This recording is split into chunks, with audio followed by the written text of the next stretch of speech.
What we gonna do right now is go back, way back. Give me your friend. Hey, come on, hey, come on, come on, come on, give me your friend. Hey,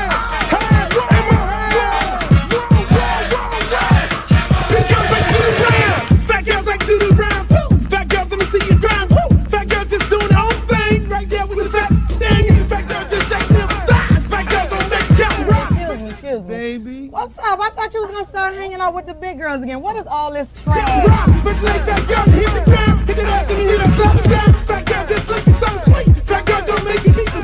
Fat girl just shake it, don't break. Big girl, let me see you do a spin. Let go, let me see you touch your grind. Shake it out, take it out, back down. Top me and get in the house. Burn it all back. Work it, work it, work it, work it, big girl, big girl, big girl, big girl, big girl, big girl, big girl, big girl, big girl, big girl, big girl, like you around. Fat girl, keep going, don't quit. Fat girl, just move the damn hip. Fat girl, get down, don't stop. Fat girl, wanna see the pop. Shake it, stop, fat girl, take it fast. Fat girl, nigga, wanna see that. Fat girl, bounce like a pro.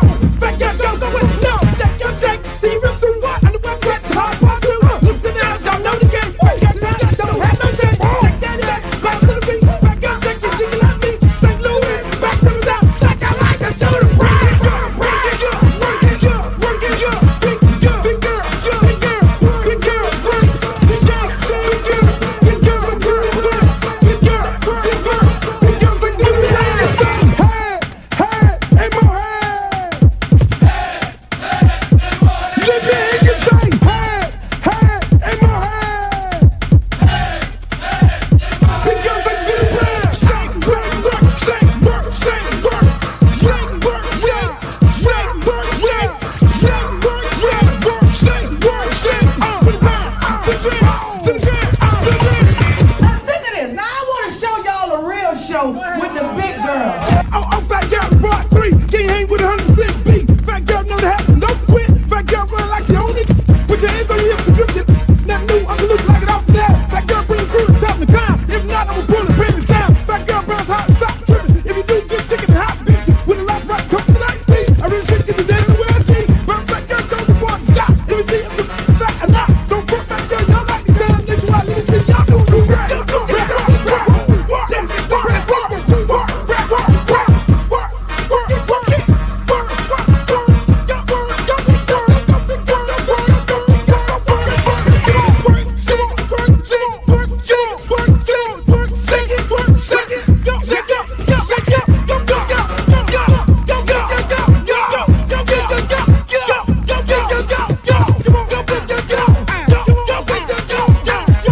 I'm serious. Where you are? Not ever.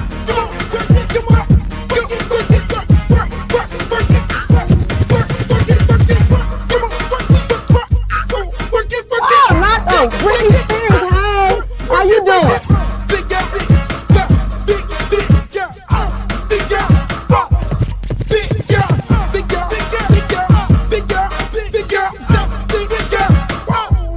Oh, but I ain't the little leprechaun. Girl, your wings are so up. You look a mess. All about the big girls. What about the big girls? Big girl, work it, work it, work. Big girl, work it, work it, work. Big girl, you done suck all the fat off your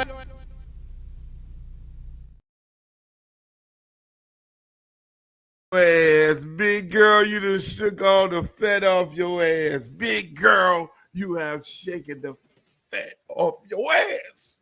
Streter. What's going on, Streter? How you feeling, my brother? If I can hear you, that'd be great. Obviously, I can't right now.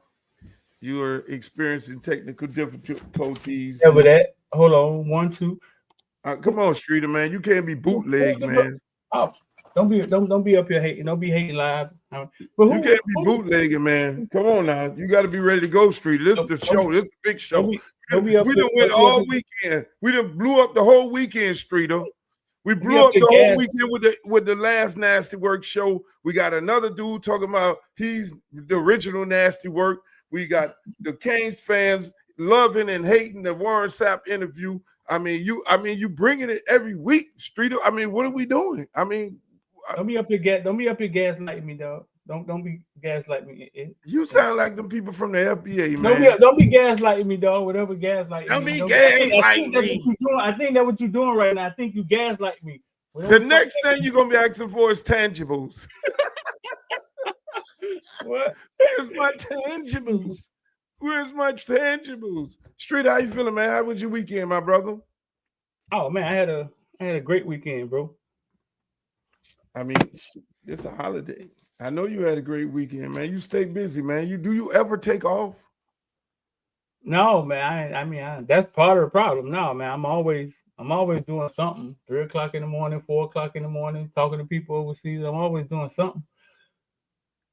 I mean, you ain't the markets ain't open today. I mean, you're a big time investment portfolio guy. I mean, you take the market portfolios up President Day, the market 60%. I mean, do people know that about you?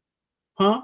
Do people know that about you? That you I mean, you play heavy on the market? I talk about it all the time. I talk about it all the time about investing. I mean, I'm not. First of all, let's get this out the way. I'm nobody's. You know what I'm saying? You can't come to me. I'm not nobody's investment. You know what I'm saying? So you don't have. You don't. I mean, you're not like some of these other guys that got like half of the University of Miami Hurricanes roster. You know, as your clients. I mean, it seems like everybody else in it for. I just show people what I do. I mean, it's up to them if they want to do it. You know what I'm saying? I don't have a Series 7 or nothing like that. But I've spent a lot of hours in investing. You know what I'm saying? And I've told people about crypto. All my followers know 3-4 years ago I was telling them about Bitcoin, and I was at 100,000.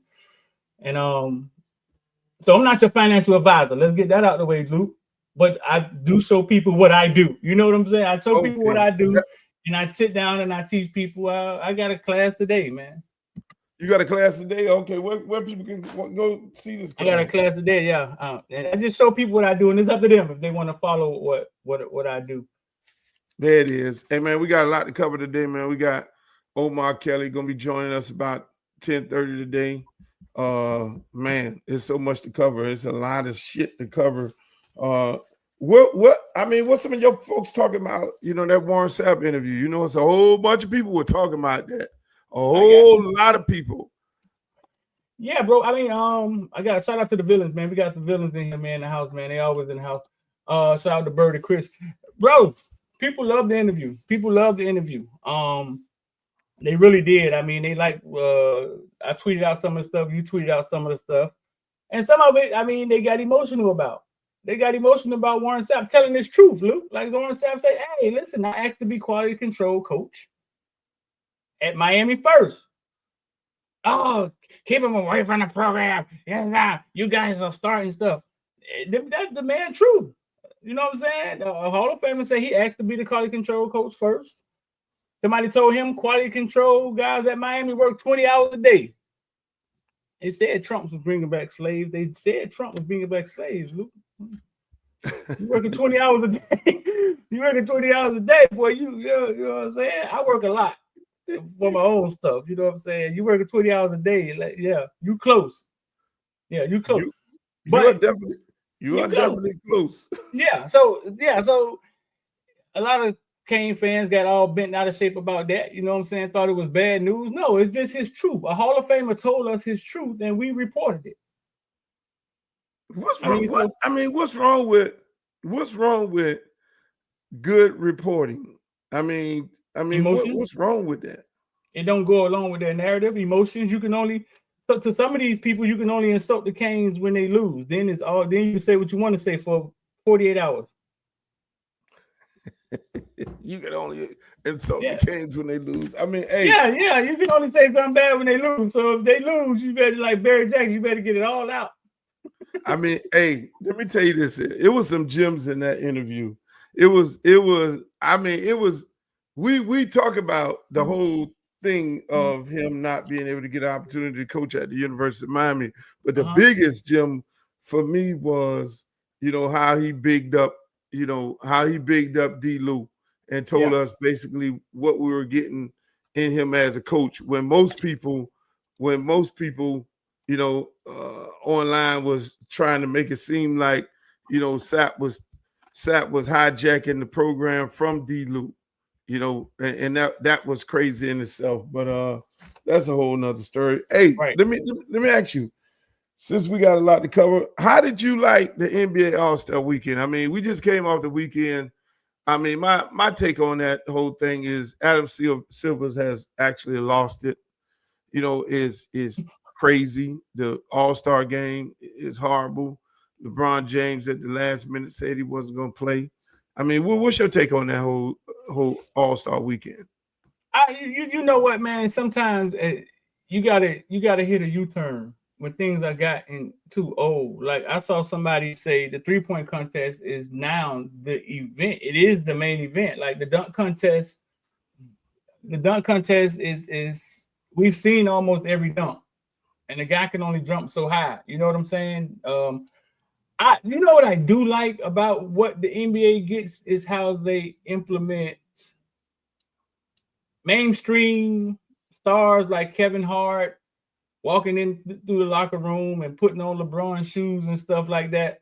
I think that the NBA, because you can see the players' faces, they get that part right. But All-Star Weekend, I mean, come on, bro. I mean, I think all the Pro Bowl, All-Star Weekend, I think it should be an honor, but I think it has to go or it has to change into something else. I want to see the one-on-one. Fuck that. A one-on-one tournament. I want to see, which they're talking about now, but they'll never probably do because of injuries. But yeah, I want to see LeBron versus Stephen Curry in the fucking one-on-one, and LeBron trying to guard Stephen Curry at half court. Other than that, I don't know what you could do. Hey, let me say this here. Rachel Nichols tweeted early this morning, and I retweeted it. She said the NBA All-Star Game should be changed to USA versus the world. I mean, that's what the NBA has came to. Under the last president, he brought all these European players and changed it where there's no more hand checking, no more. The physicality of the game is gone because they brought these 3-point shooting Europeans in here. What you think about that? The NBA versus the world. America versus the world. Remember, they had it. They had it. Remember, they had the sophomores, NBA guys playing against the world at one point in time. If I remember this correctly, years ago, that was the sophomore game. And somehow, for some reason, they stopped it, bro. So they was on the right track. Correct me if I'm wrong in the comment section, but the sophomore game was America guys versus the foreigners. Yeah. For a few years, and then you remember that? You don't remember that? And they stopped it. Yeah. I mean, my man Chris said, as you can see down there on the bottom, bring back the East and the West. It was the East and the West before. That's what it originally was, right? Yeah. What do? They pick teams now, some shit?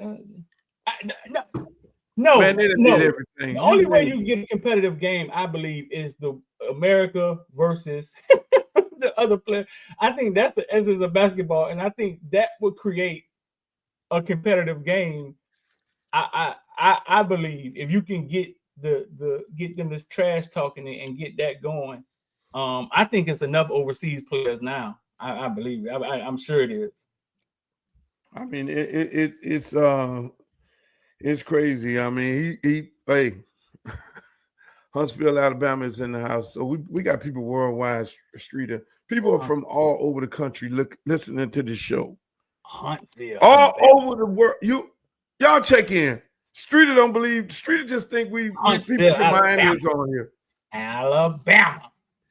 Y'all check in.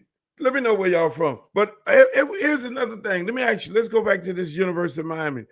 They've stacked up this defense, this defensive staff.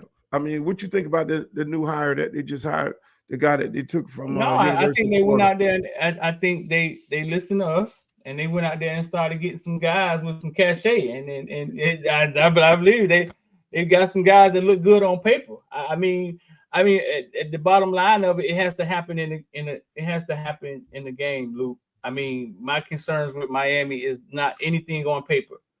Miami wins in the recruiting Miami in the ACC. Miami wins in transfer portal recruiting.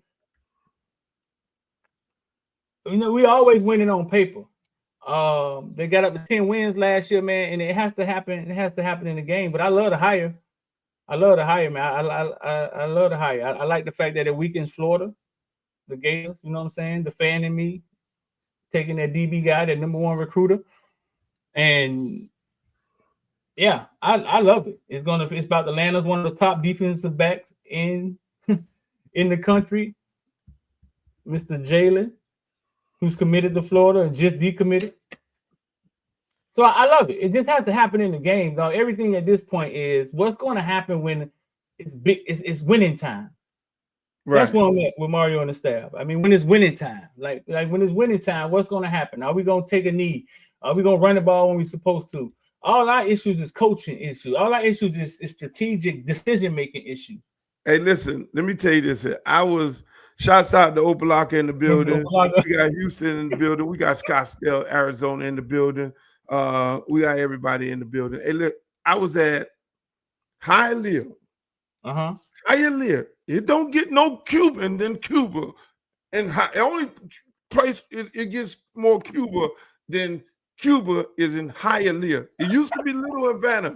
They need to change the name. Let me say this. Little Havana is no more. They should just take the name Little Havana away and give it to Hialeah. I was at Hialeah last night with my son and his teammates and everything. They had this big old this fun festival. What was it? A fair at the school in Hialeah. Oh man, I forget the name of the school. Shouts out to them because they were great. I mean, I ended up going out there, man. They gave me all kind of food, showed me all kind of love. Nothing but Hispanics, all Cuban, all my good friends. I love my Cuban friends. And I would say 50% of them came up to me and say, Luke, are we going to win the national championship? And Mario, I don't know. I don't know, man. I'm like, oh, shit. I'm like, oh, I have to explain this everywhere I go. But in Hialeah, where most people think that, okay, the Cuban mafia is behind Mario and everything, them people feeling some kind of way. I'm gonna tell you, when your own people, how when Randy Shannon was coaching, his own people start feeling some kind of way. When your own people start feeling some kind of way, he said the Cuban mafia. It becomes really interesting. That's why I like to be amongst the people. I like to be because again, I used to get my hair cut at the barbershop, at my house. Then I'm like, no, I'm going to the barbershop because you got to be among the people. That's where you get all the good information. So I'm over there 99% with 3 black people at this fair last night. It was me, my son, and I think another black kid that they had out there. I don't know, I don't want to say where I think he's from, but then at the end of the day, every one of those people came up to me. They did not ask about the Dolphins. They did not ask about nothing else. They asked about Mario and the University of Miami. And a lot of them weren't really happy. I'm telling you, Streter. No.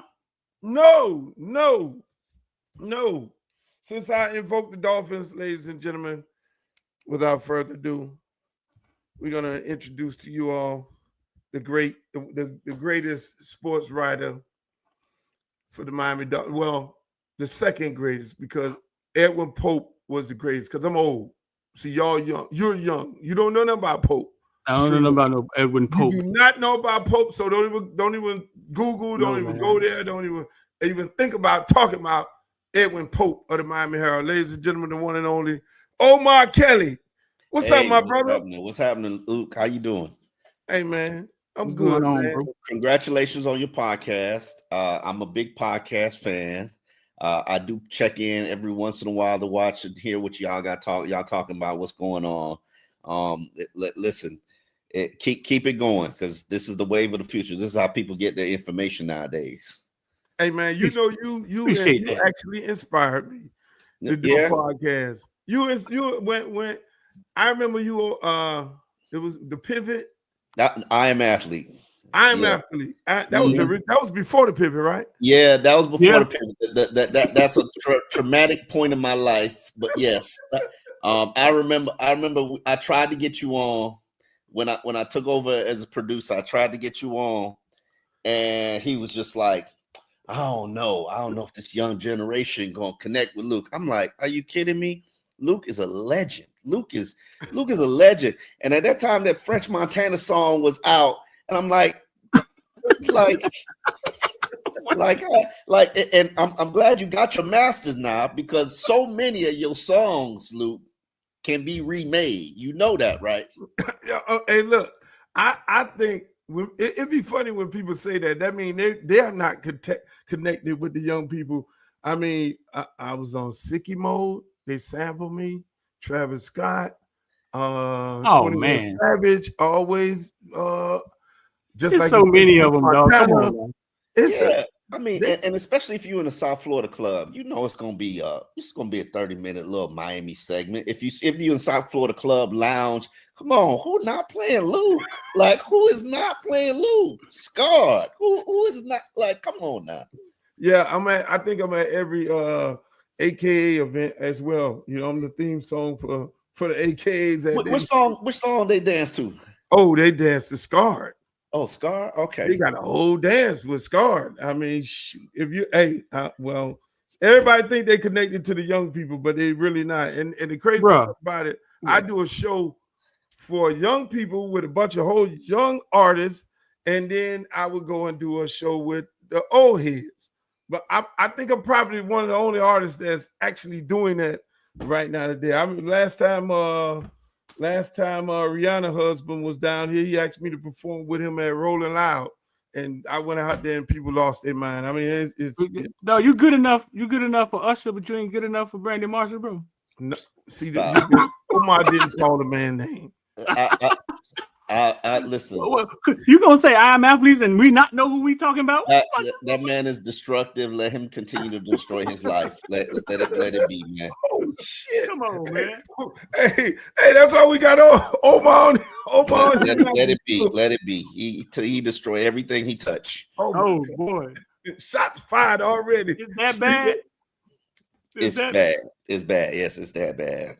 I feel sorry for anybody who do business with him. But oh man! I oh boy! I didn't know it. There it is. All I had to do is say a name, Luke. There it is. Hey, Omar, let me ask you. Let's go back. And did you start out at the Miami Herald? No, I started out at Miami. I did. I actually did start out the Miami Herald. They hired me as an intern when I was still in high school. And Jackie Charles, who does phenomenal work covering Haiti, I think she's probably the only reporter in the United States that still actually covers Haiti and what's going on there. She was my very first mentor. But then I got into sports from the Palm Beach Post and the Sun Sentinel. And in fact, I haven't even completed a full year working for the Miami Herald. I went to work for I Am Athlete. That was a traumatic, tragic year of my life. And then I left, or actually got fired, and fired because I would not undo my 2-year fully guaranteed contract. Would not sign a contract undoing my guaranteed contract. Let me put that out there. And then I went to work for All Dolphins, and we started a podcast.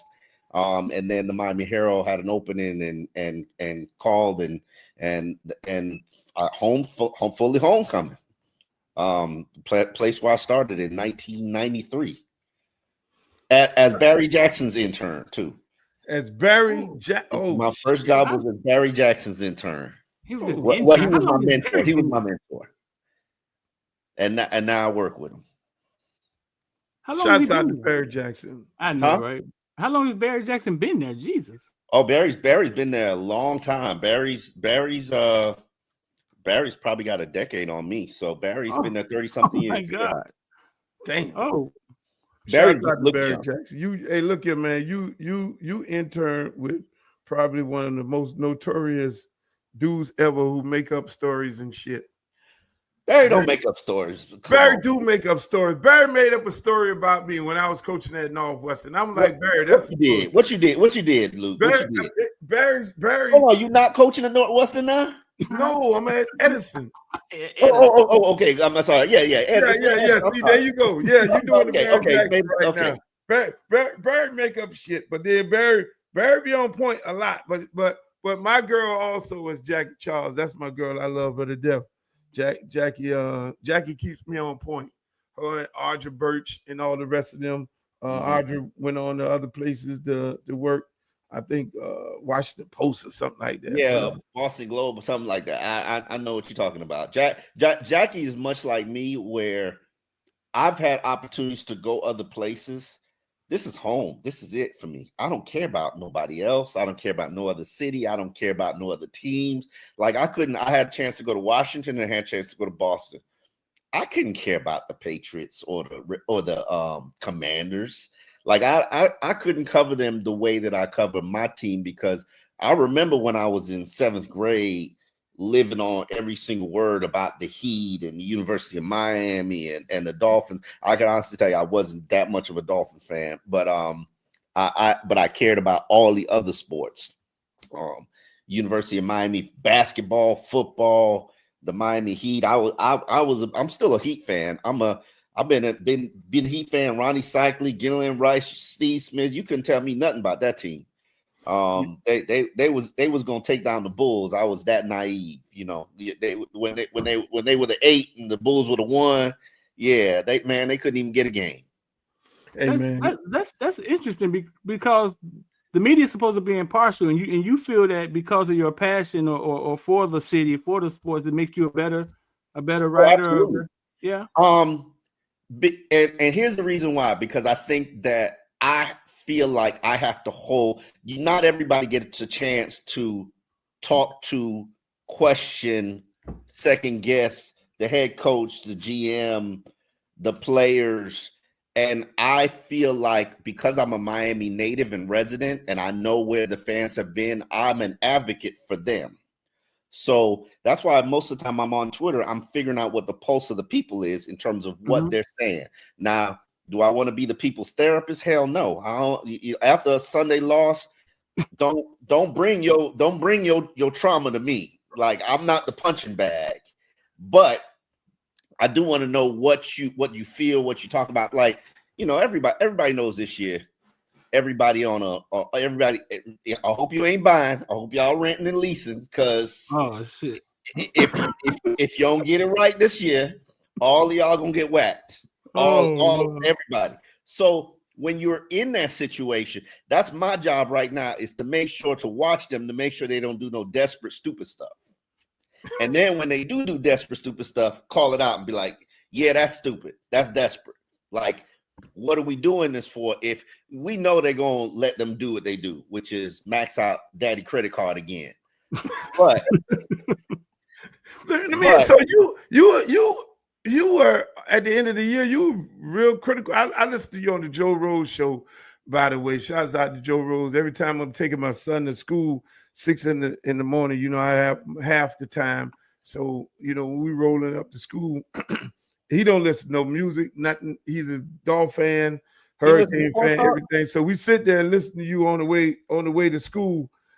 I mean, you were very critical of Greer. You thought Greer should have been fired, right?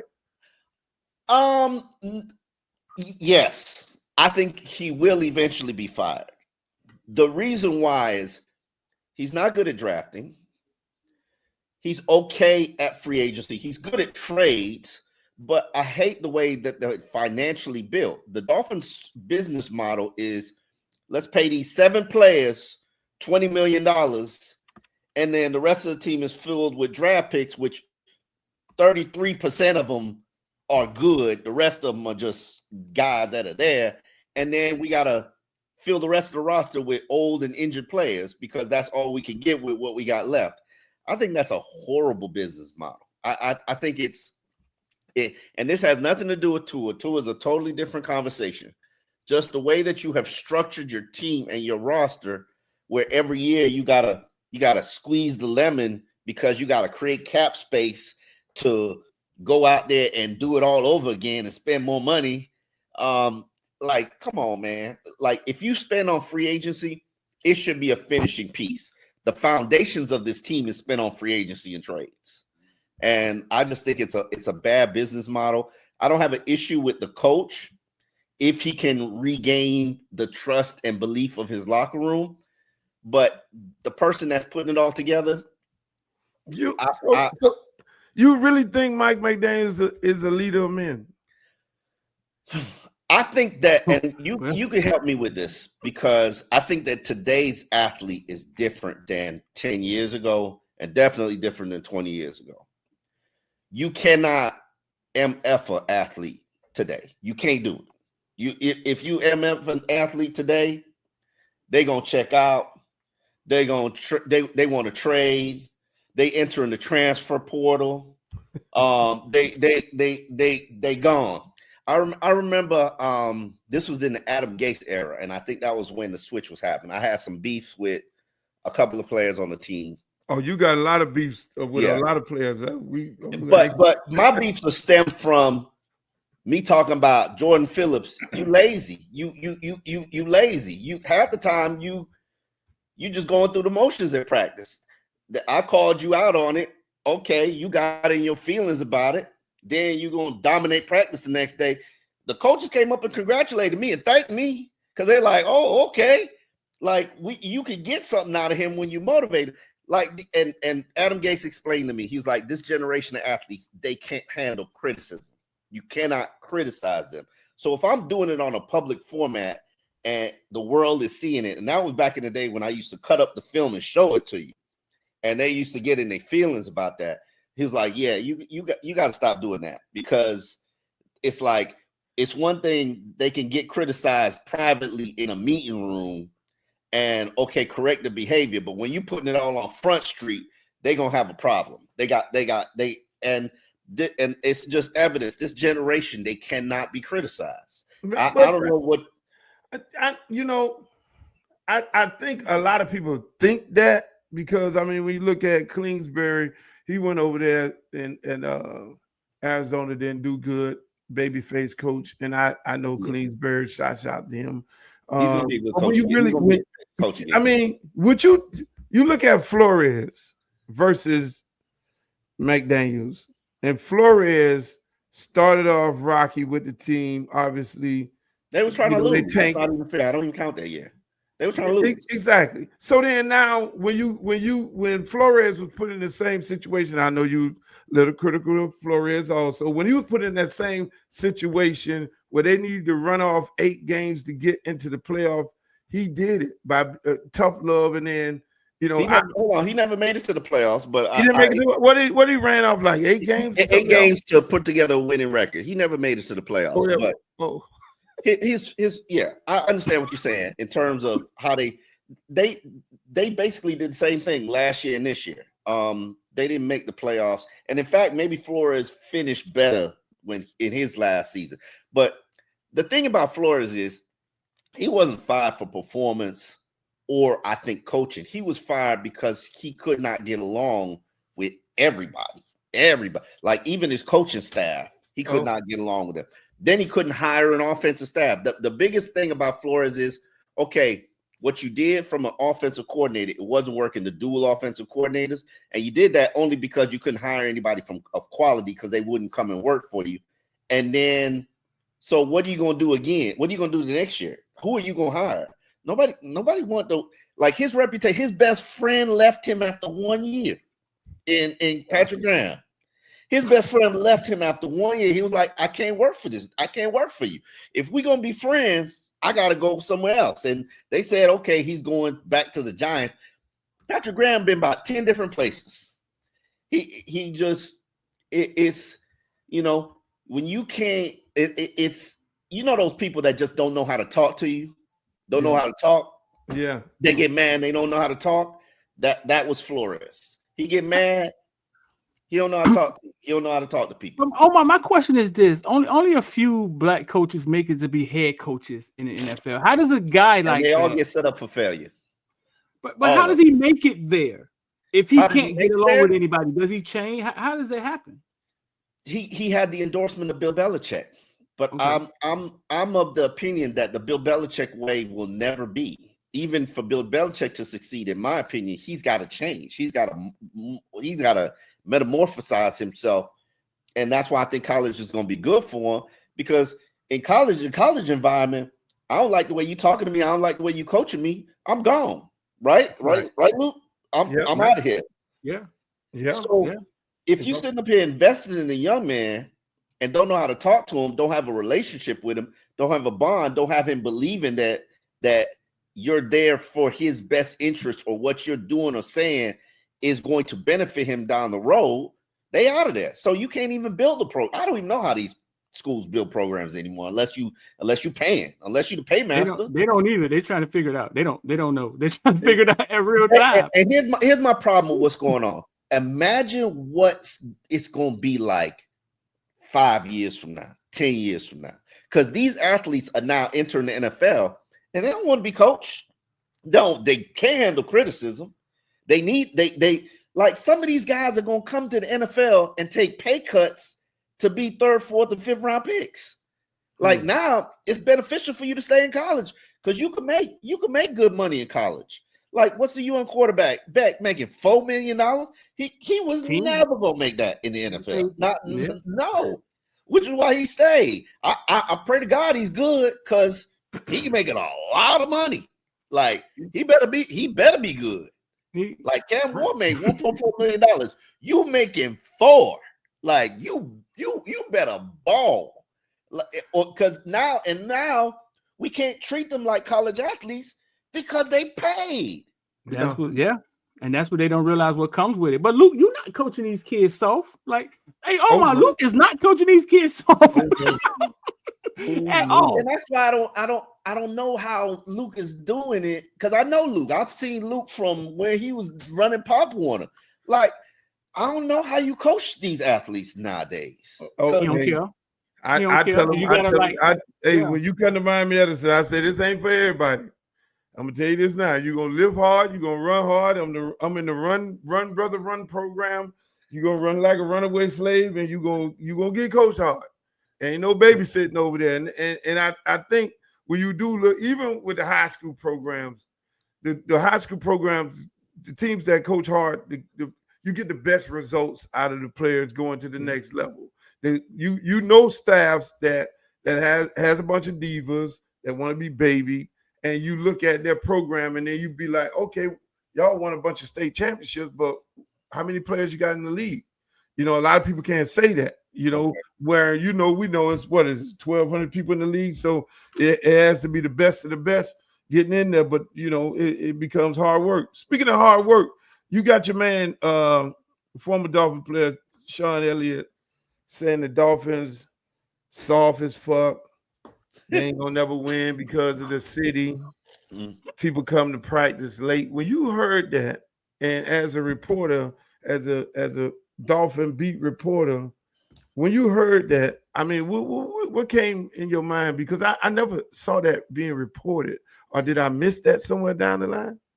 I don't buy into the whole everybody's coming to practice late and all this stuff because I'm in the locker room sometimes and I this big old clock there, and I see when they know when meeting times start, and you be seeing players running out of there. So it ain't no like, oh, meeting gonna start. I'm gonna get there when I get there. So I don't really buy into that culture. Now, are they a player friendly team? He went from the Baltimore Ravens to Baltimore Ravens, Detroit Lions, Miami Dolphins, Pittsburgh Steelers.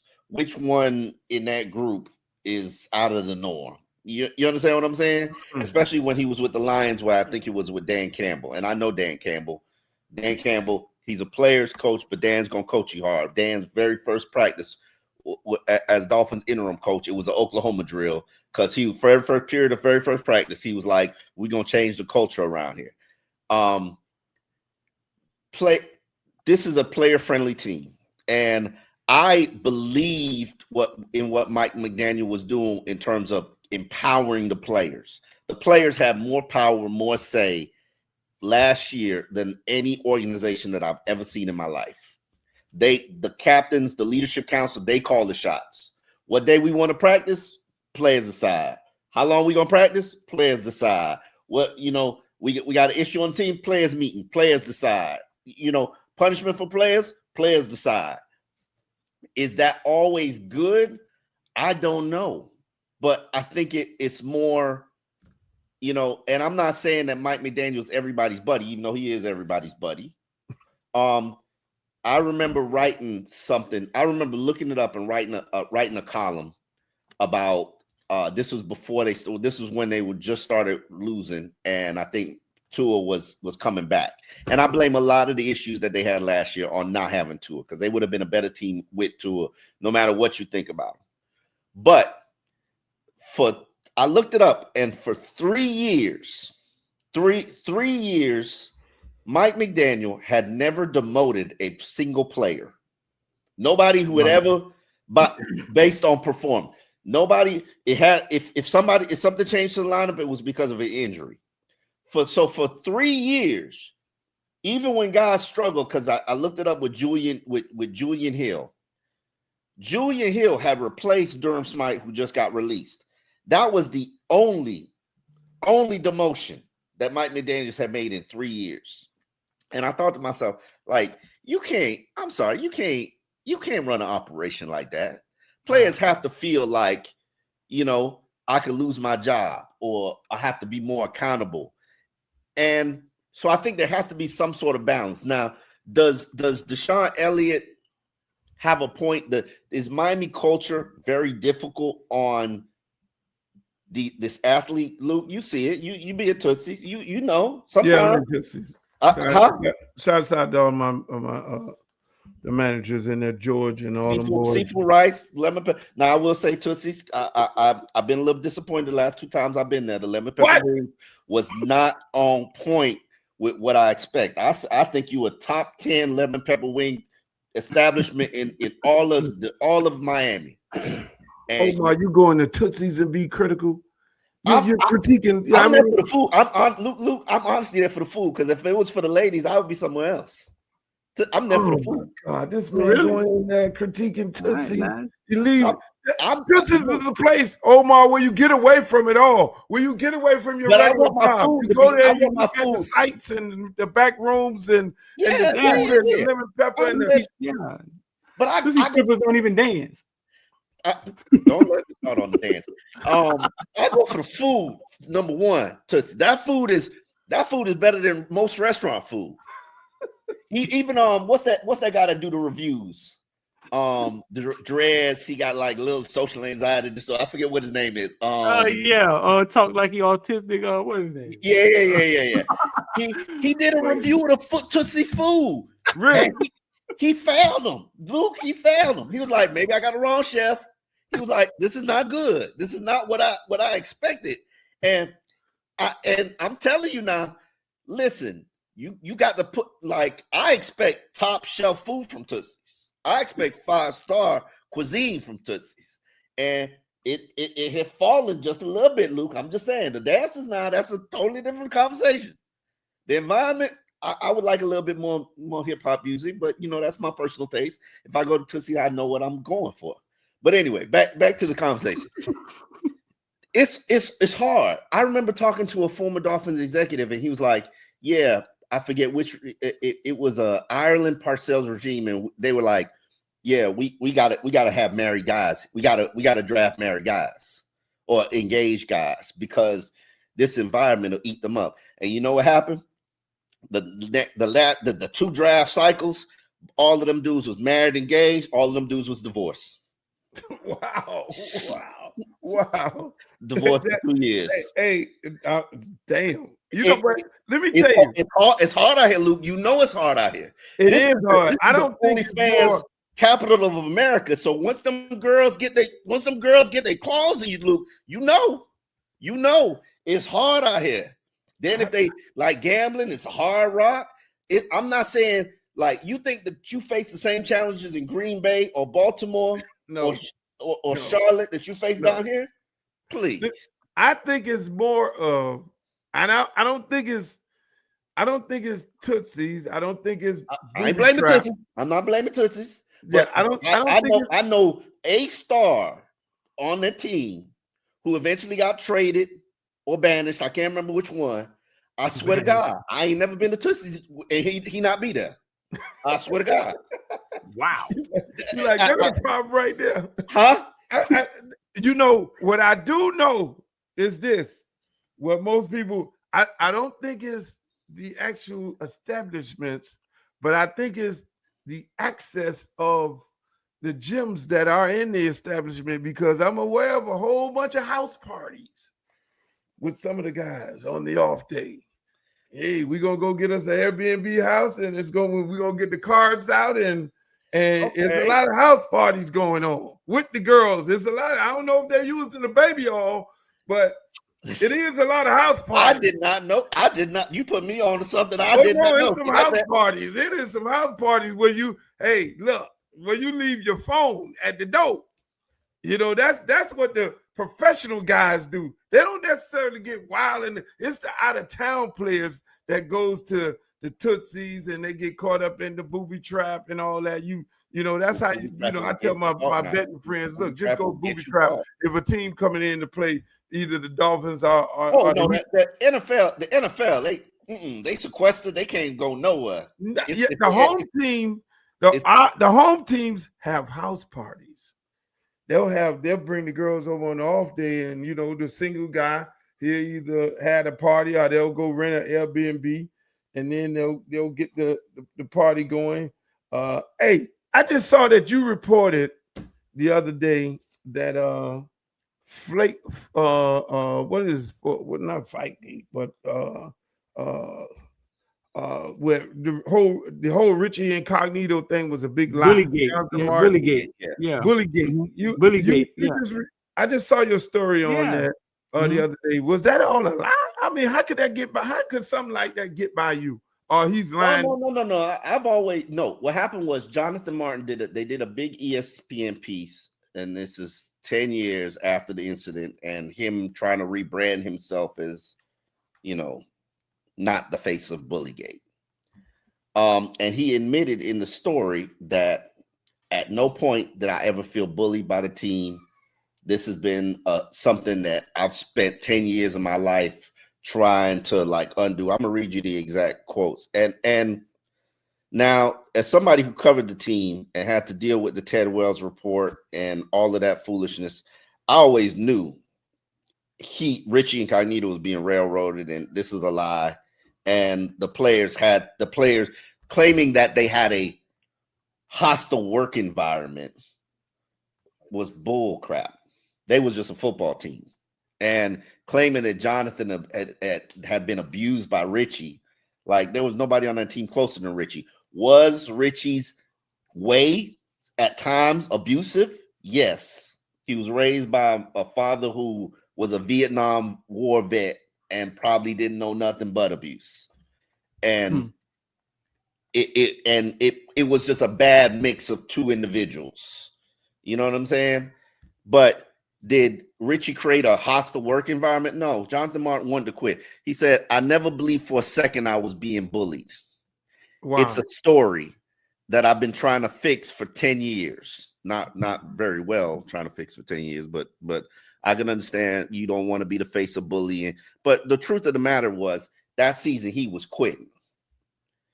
And his mother created, yes, there was some, if an outsider who does not see a football environment or does not know a locker room environment sees it, they'll be like, okay, that's bullying.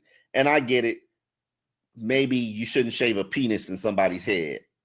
I get it. It's a bad look. But I remember the days I used to cover University of Miami. Everybody had to have their head shaved bald when you came there. It don't matter what you had, whether you had dreads or whatnot. I forget the wide receiver name I think you're from Edison. No, that was Walden.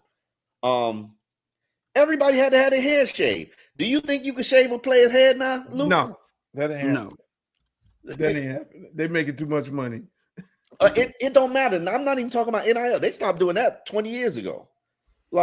Okay, why you can't shave a player's head? Because you have to learn to be put in your place as a rookie, or do you not? Yeah. Yeah. It was hazing. It You is had to be hazing. hazed. I mean, and hazing is technically illegal. I mean, it is hazing and bullying.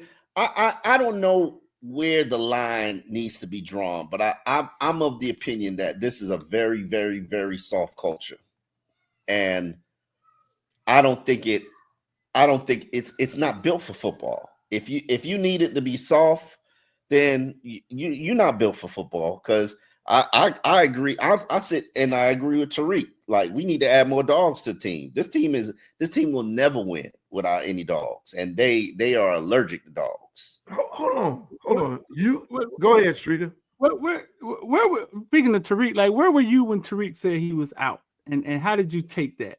Like, where were you actually standing when he said he was out? I was standing there. It was my video that went viral. I was standing there. I was asking the questions. Yeah.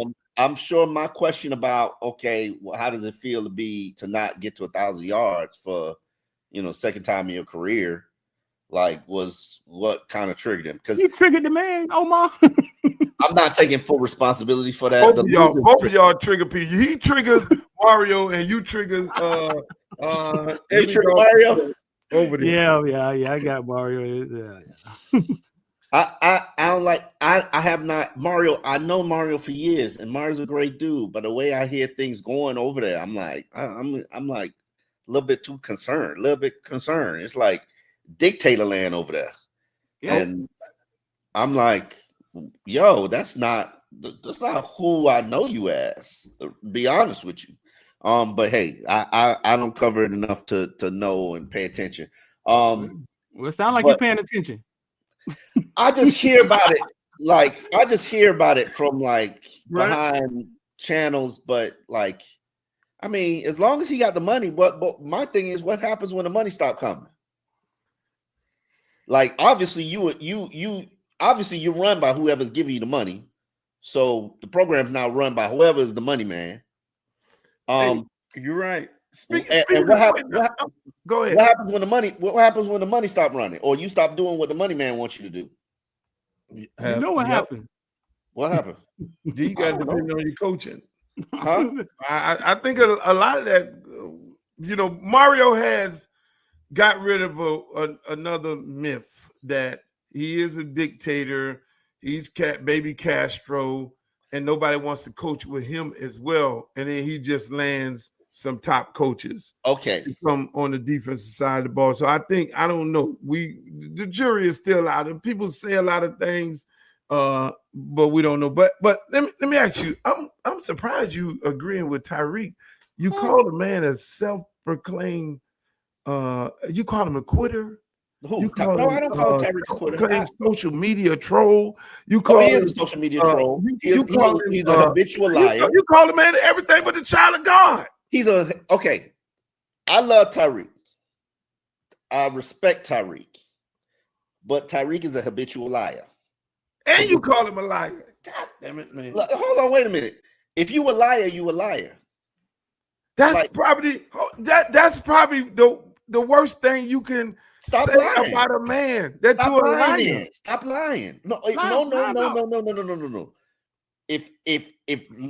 calling you a liar is the worst thing how about you get stopped caught in lies? Like, how about you do that? If you lying, don't be mad that I'm calling you a liar. Like, how you gonna be mad? I'm calling you a liar when you lying. You lie. What he lying about though? Everything. Like kids, pregnancies. Like, what could he be lying about as a grown man? I don't talk about all that. I don't listen. All of that, him and his wife, whatever they got going on, and Luke knows. Sometimes your wife let you do whatever she wants you to do, whatever you want to do. Sometimes I don't get in nobody marriage. I don't get in nobody business. Tyreek take care of all his kids. He'll make sure you know that. Hey, if your wife ain't got a problem with it, I ain't got a problem with it. So what are you lying about? Being to work on time? Like, what could he be lying about that you know about? Is my question. Tyreek lie about everything. He lie about everything. Tyreek, everything. And now he was frustrated He was angry. He told us, I don't want to talk. Y'all don't want me to talk. And we let him go. Okay? Because I know when a player say, you don't want me to talk, and this is the second time it's happened to it. The second time it's happened this year. I'll let you go. You don't want to talk? Go ahead. Now, they guilty him. You're a captain. You're a leader. You need to speak. They brought him back. They were like, Tariq will talk. We came to the front of the building and sat there and listened to him. Tariq, and this is what people don't understand. Of a 4-minute interview, for 2 minutes and 45 seconds, Tariq said all the right things. Then something triggered him, and he was like, I'm done. Something that triggered him. I can't. It was when he was talking about his QB and losing his QB and not playing with his QB and saying all the right things. And then in the process of that interview, something triggered him. He was like, yeah, I can't do this. I've never lost. I've never not been in the playoffs. I can't be losing. And then 2 weeks prior to that, he was like, y'all come. I'm going to be the first one to talk. I'm going to set the tone. That was after the Texans loss. And he was just like, yeah, that was when he had the ball snatched from him. He took full responsibility, full ownership. And then after we was done, he started cursing. He was like, damn, I really thought this was going to be the year. And he did. He genuinely bought in. And then everything just happened to the team that just like derailed them. And I think a lot of that is just Tua. Yeah, I'm sorry, you don't have your starting quarterback. Say whatever you want, but he's a upper echelon quarterback, top 10, top 12 quarterback. You don't have that for 6.5 games.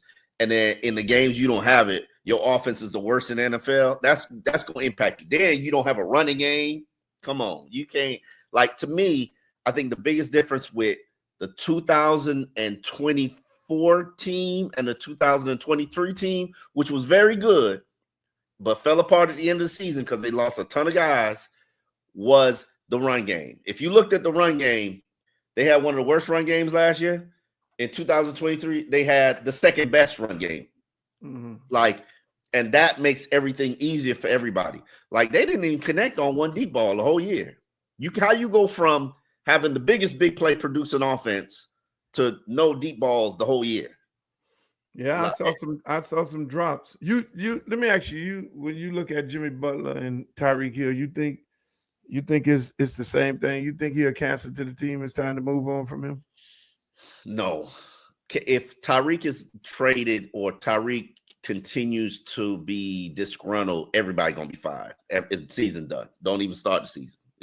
Because we could be looking at if Mike McDaniel does not get them to check back in, or does not, like, to me, a big key to this offseason will be Teron Armstead and the leaders that are brought back on the team. Maybe Calais Campbell, but I don't think Calais want to come back because I think Calais want to find him a winner. Unless they overpay. Now, if the Dolphins want to overpay, Calais will be like, I'll be your leader. The biggest difference, remember Joe Philbin that year, his last year, which was that last year where he went to London and got fired, didn't even keep his job on the way back. That's because the players never really checked in. They were like, yeah, we're going through the motion. We won't really believe. Who replaced him? Was it Dan Campbell that year? I done had so many interim coaches. It's not even funny. Dan Campbell, yeah. Yeah. The players was just like going through the motion. And if Mike can't get them to check back in and get them to believe again, and Tyreek is a big component of that. Teron Armstead is a big component of that. Zach Sealer is a big component of that. The leadership has to. Ramsey is a big component of that. If the leadership don't check in, they're gonna be fired by game 6, and then we're gonna purge the roster and start it all over again. So it's like, I believe that they can win. I believe that McDaniels is a good enough coach. I believe that there's enough talent here. Obviously, they're gonna purge some more of the roster to create more cap space, and then sign some 3-4 guys that can help them in critical areas. And then draft. They got 10 draft picks. Probably gonna have 3 that are decent players. I'm Get it all figured out, don't you? I'm just telling you what the reality is. You've seen this movie a million times. I'm like you. That's why he don't mind trading the draft picks, because he's not very good at drafting players to begin with. I know you're a Greer fan, but I'm like, I don't know what you're a fan for, because what has he done? What is he good? What is he good at, Luke? Luke just like who he like for his own reasons, man. No. I think they've had some great personnel. Ross empty out the pocketbook. Yeah, and they have some hell of a players. But if I let you go shopping all the time, you should have some good players, shouldn't you? Yeah, somebody, right? You should have a good personnel. If I let you shop all the time, if I give you a black Amex card, your house should look nice, Luke. And you coming to Miami? I mean, shit, he was better than Tannenbaum and the Bortante and all that shit. But here's the thing. Tannenbaum did the same thing. It's I don't know if is he better than Tannenbaum? Christian Wilkins is a good player. Minka was a good player. Mike Gesicki, I'll never let that go ever in life. You knew he couldn't block. You even said it in the press conference. Then you go draft Durham Smythe in round 4. So instead of just taking one tight end that can actually do his job, you use 2 draft picks on a tight end position. Come on, man. Offensive line, it's been a struggle. Name me Jerome Baker's probably the only good linebacker he's ever drafted. Name me another linebacker. Cornerback, they think they could get every cornerback. They can get undrafted free agents and make them good cornerbacks. Okay. Got the deal for Ramsey. Yeah, okay, great deal. But Ramsey just cherry picked Miami. How hard is that? And then shook you down for money. How hard? And you ain't have to give Ramsey no extension. You did, because Ramsey said, "Give me my money." Like, okay, you great GM. Somebody say, "Give me my money," and you just say, "Here." Like, come on, Luke. Y'all in the media forced them to get to her. I think that was the biggest mistake. Okay, that's fair. But what at that time, if you did not pay Tua, your offense gonna be held back because he's not for the practice. He already didn't practice all offseason. Now the story is everybody's got to practice, everybody's got to buy in, blah, blah, blah, blah, blah. Okay. If you had not signed him to that extension, it would have sent a horrible message to the rest of the team. Right. Now, would it have been the right thing to do? Probably, because you wouldn't be paying him $46 million. You'd probably be paying him $30 million right now because you know the injury history. But did you know he was going to get hurt? Like, you kind of did. It's kind of did. Oh, you know Tua was going to get hurt. I got a question for you, Omar. I got a question. Is Tua the best quarterback the program has since Marino? Absolutely. No question. Who Why else? does nobody believe he's the answer? Because they don't believe that he can stay healthy, and he can't win he has not won a big game when it mattered that got you where you needed to go.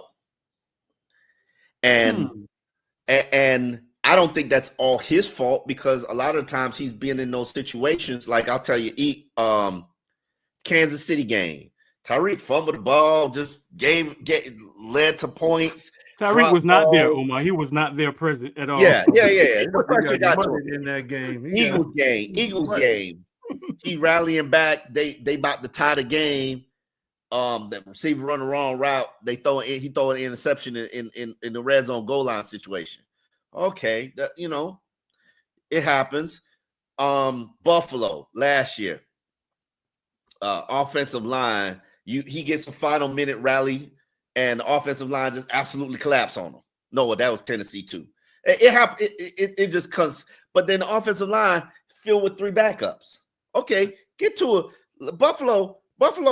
When Buffalo makes their run, they whole offensive line. For some reason, their offensive line can stay healthy.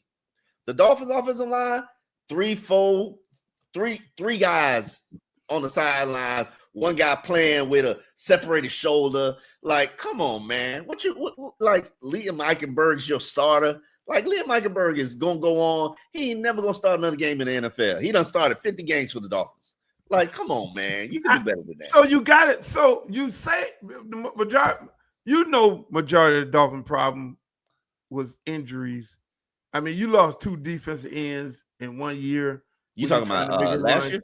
Oh yeah, this year. Yeah, this year. Last year. Yeah. Both last year and this year. I mean, your edge rushers in this league, you need them. Those are probably the most important guys on the D line. You lose them, you lose the quarterback, you lose. I mean, running back got injured, and well, I didn't think he should have drafted the running back that he drafted. Which one? The Tennessee kid. Yeah. But I think if he didn't have all these injuries, you wouldn't be so critical of Greer. They probably would have won a playoff game or 2. No, who they gonna be? I mean, they haven't won a playoff game in like 10 years, right? 24 years. 24 years, the Dolphins haven't won a playoff game. Mm-hmm. So if Omar Kelly was the GM, how do you fix this? I add some dogs to the team. I add people that absolutely bring an intensity, and it's hard to coach. But I know when that whistle blow, they're gonna go out there and they're gonna eat and be absolute dogs. But you know the old saying, it take one to know one. Okay. I've never heard that. I know what a dog is because I covered the University of Miami. And that's one thing I will always say. And you're from Miami. Yeah, yes. It takes a dog to know a dog. So now you're sitting up in there, and if you're sitting up in there, you're Mr. Green Jean, and you got this shit all up, and that's my problem with the NFL. That's my number one problem with the NFL. Y'all don't realize how many of the people running these teams now are mathematicians and lawyers, and these are the people that are at the very top of the NFL at 80% of the organization. And the people who actually know football, people who play football, they cast offs. They got to sit over there and quiet because the analytics is what you need now. You got to talk the language that the owner and the people can understand. And half of these teams don't know how to identify a baller. No, like that's why when Frank Gore was finishing up, and I hammered him for years, like, you got to go be front office. Forget coaching. Don't do the coaching, because I knew he was going to do football for life. I'm like, you got to go be in the front office because, and I say the same thing to Calais Campbell. Calais Campbell is going to be a great GM. Right now, if you told me fire Greer and hire Calais Campbell, I say I'm in. I'm all in, because Calais knows what a football player looks like. He knows what a dog is and why you need dogs. These executives, you might be right. I never thought about the fact that not a lot of people know what a dog looks like. I mean, when you think about it, look at the teams who consistently win and somewhere by the money. I mean, you're right. I think it's more 90% of the NFL don't know what a dog looks. San Francisco. San Francisco, no, because they're run by a former Baltimore. Baltimore, they still got Ozzie sitting in the back. And people don't realize Ozzie's still running it. He just don't have the title no more. He's still running it. Exactly. He's still running it. Kansas City, you got an old school head coach. Exactly. Philly. I mean, those. No, that's an account. That's a lawyer. That's a Mike Tannenbaum. I was surprised, Luke. When I started looking, I was like, how is he had this good team? And I started looking at his background, started looking at his staff. I'm like, this is a lawyer. He begged Mike Tannenbaum for a job. Mike Tannenbaum said no. Where's he from? Really? Howie Roseman. I was so shocked that this is a guy. But he clearly know what. I don't know how he know what he's looking at, but he know, and he know how to build a team. You build a team in the trenches. That's what I would do if I was Greer. I would build this thing back in the trenches, because you real soft in the trenches. And then exactly, and you got the old man over there in Kansas City. You know he know what a dog is. I mean, but Howie, to Howie's credit, I know Howie personally, and when you see the coaches that Howie has on their staff, they know dogs. I mean, Stoutland know what he wants, and them dudes have a say in who you bring in there. More different than any other team that I'm aware of. Them dudes will sit up there and they'll call you up like, look, he still got gas in the tank. I'm like, hold on, ain't this Howie job? And they sit in there, they had their arguments about who's a dog and who's not. See, a lot of teams, they can't have those arguments no more. And the culture and the environment, I will sit here and argue.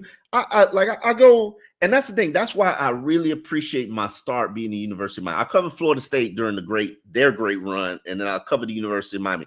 And I took that for granted because it taught me what a football player is supposed to look like, supposed to move like, supposed to act like.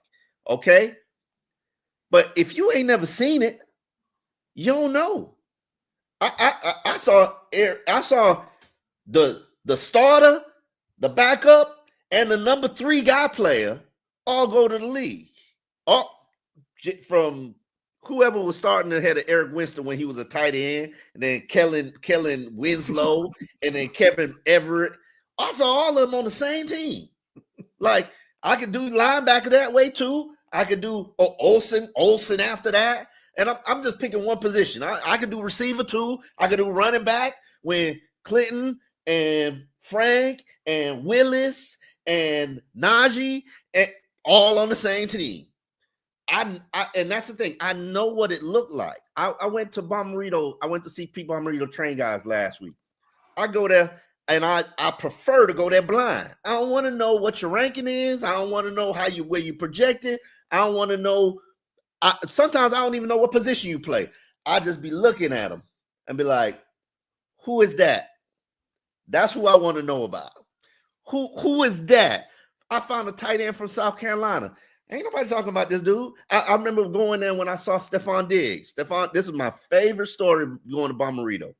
I'm there to see Devontae Parker, who is the can't miss number 1 draft, first round draft pick. He there at Bomarito to rehab all his 6,000 injuries, which is, it is what it is. Man, and so I'm watching him work out. He know I'm there to see him. Stephon Diggs come to me. I don't know who the hell this boy is. He say, "Oh, you here to see Devontae? Okay, make sure you watch me too."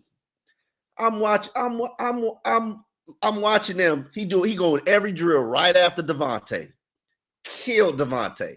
I'm like, who the hell is this dude? I'm like, he clearly got to be 3rd, 2nd round pick. He clearly 2nd day guy, 3rd day, maybe 4th round, at the worst 4th round pick. This man was projected like as a 7th round pick. He eventually got picked in the 5th. And I'm thinking, bro, this kid is finna be a monster in this league. And he ends up being a monster in the league. But the only reason I could know what I'm looking at is because I saw Andre Johnson, saw Santana Moss, saw Sonoris Moss, saw all them dudes. So I know what it's supposed to look like. I'm like, the problem I have with what's going on now in evaluating is most of these people don't know what the hell they're supposed to look like. No. They could crunch numbers and give you analytics. And like, I remember when I stopped covering University of Miami and I used to go to the pro day, and it was probably like 5. This was Al Golden years. Oh God, that was the worst era. That was the worst era. He left the time. And he back coaching somebody now. He's at Notre Dame. He was the defensive coordinator. He didn't get no head coach job. He back in he just got promoted to something. In the league, ain't he? Ain't in the NFL now? I don't know. Last year he was the defensive coordinator. No, we ain't got Notre Dame first game. We ain't got Al Golden first game of the season next year. He gone. No. He had the Bengals DC. Golden resurrected himself. I mean, yeah. I mean, but after 20 years, you can resurrect yourself. I give you props. Everybody got a right to work. I remember going to the pro day and then looking at the kids showing up at University of Miami in pro day, and I thought to myself, these ain't Hurricanes. These not Hurricanes. And honestly, I still say that. The first crop that I saw Arroyo, the tight end. Mhm. I saw Arroyo at Bomberitos. I was like, that's a hurricane. That looked like what it's supposed to look like. Like no doubt about it. So it's probably starting to look like that. But it's probably starting to look like that because you paying for it. You out here paying for it. Which that's how college is now. That's how college is. At least it's on top of the table. Back in the day, Luke used to pay for it, and it wasn't on top of the table. I know, Luke. Here we go. Here we go. Call you out. Hey, Omar, check this out. Hey, statute of limitations gone now, Luke. It's all right. They telling stories about it. They writing shit about it. They making reels about it. I am athlete players. Like people don't. I know about them book bags full of money. Oh no! Here we go. I know about showing up at Brands Mall where everything bought in your name.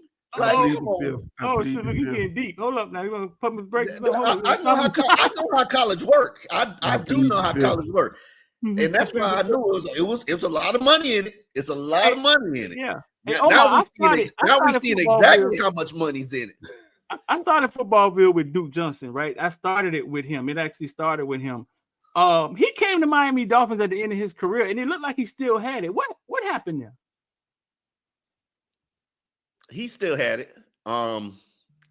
They just get to a certain point. You know what it is? And this is my opinion. I'm gonna get in trouble for it.